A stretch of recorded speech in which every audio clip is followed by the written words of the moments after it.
Nico whiskey seemed to be the most appropriate and thematic beverage I could find in my limited liquor closet. I have to excuse the croaky voice. I'm recovering from a long week of stuff. And the whiskey is actually helping. So what I thought I might do, folks, is have a look at Pacific Islands campaign Guam, copyright 2010 from Grognard Simulations, and just share a little bit with you about the actual mechanics, you know, how does shit work in this game. Have I told you how much I detest when video presenters and people who present, and I spent an entire week listening to people present this week, hours and hours and hours, from 8 till 6 for approximately 5.5 days. And the majority of people are very weak presenters. And folks that say like I just did are the worst. But it's only when you use it a lot that's annoying. We're better off pausing and saying nothing than saying What does that have to do with this game? Absolutely nothing. Let's look at combat, fire and assault in this game. How does it work? Well, it's an interesting little situation. Now, let me see if I can point stuff out on the counters, since I know what's going on and you don't. Top number here, combat value. Let me see if I can zoom in a little bit there. The first one is, oh crap, now I'm going to have to remember. I'm actually going to have to remember how to do this. The first one is, wait for it. Where's my little rule book? Make sure I'm telling you the right thing. Most of the time when I pause to tell you stuff and I look up rules, it's only because I have a really crappy memory. That's right. See, I knew what I was doing. Close range and long range. So close range is adjacent, long range is more than adjacent, and this is going to define our ranges here, the 1 and the 2.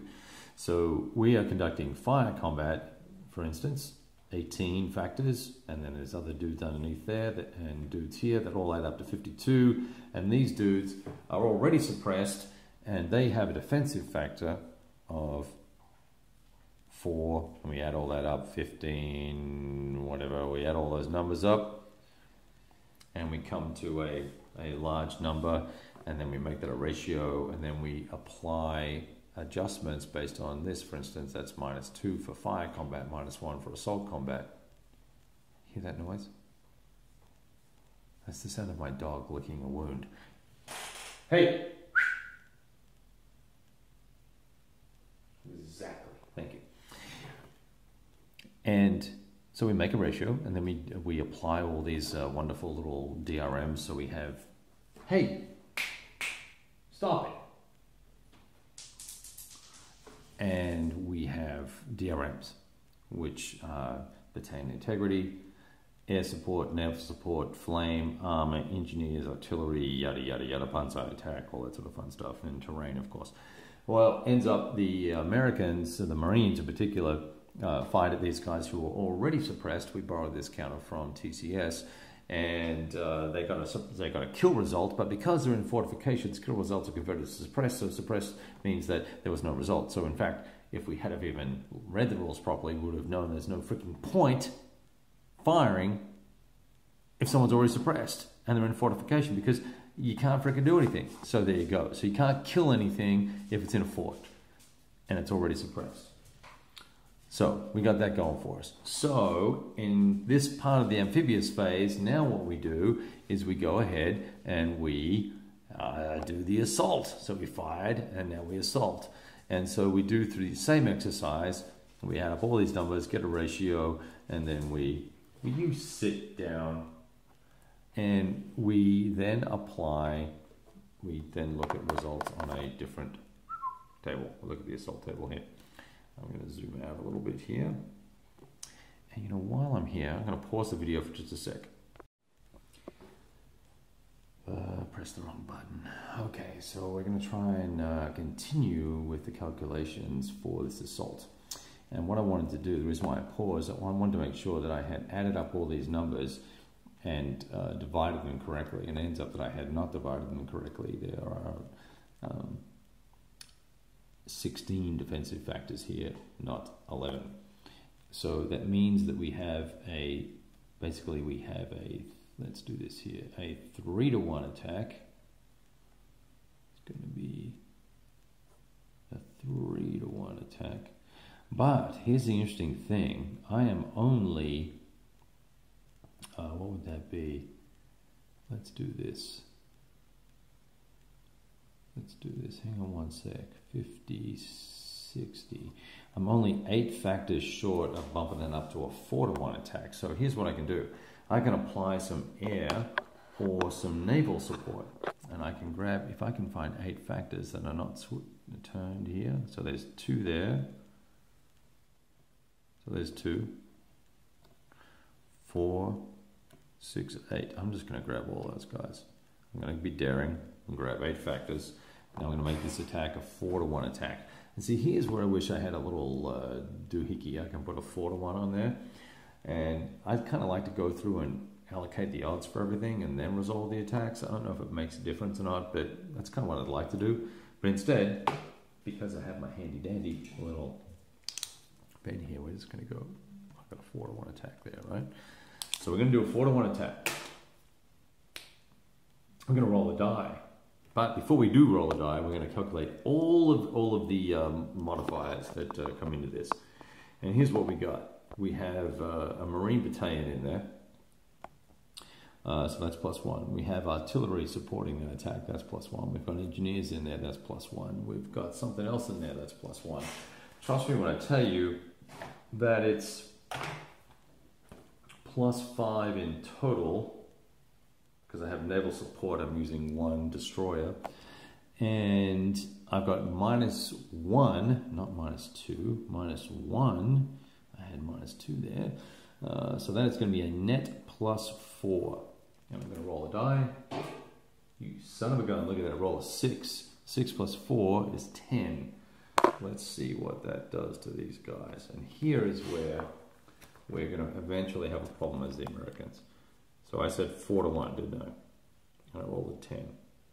1, 3. So I kill 3 steps. I take a step loss. And notice that if I had rolled an 11, I would have killed 4 steps, but would have lost 2. And this is what comes back to bite the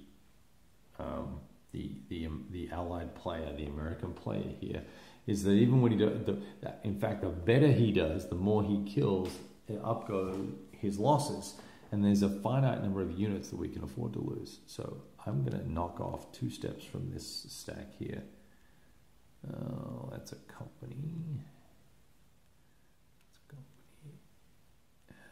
Actually, that's a company, and these are, that's a platoon, and these are companies. So, okay, so I'm basically going to be SOL here. What do I want to lose? We'll kill the guns, we'll kill the engineers. Actually, I've got to lose those engineers. So that's going to leave a headquarters unit and that little dingleberry right there. So we'll put those guys back in there underneath this thing, and they're still suppressed. So that's almost wiped out. But now I've got to lose a step for these guys. So let's get this out of the way. I think I have one of these broken down already somewhere.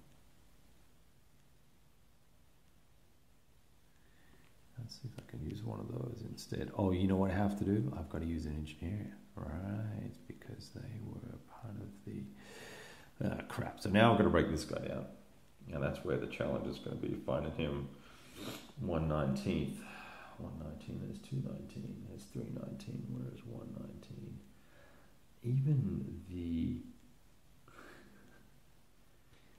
way this org chart is laid out here, I can tell you it's not easy. There's 1/19 there. That means all the units are on the board. Alright, here he is.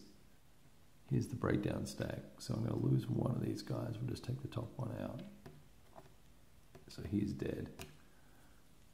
And I'm going to pop these dudes in here. We'll need to clip them. And that has to come off. So we put him face down, we put him face down. And that is a fire and an assault. And we did not clear that hex, which is a bit of a pisser. If we hadn't cleared it, we could have exploit moved some units into here and kind of carried on from there.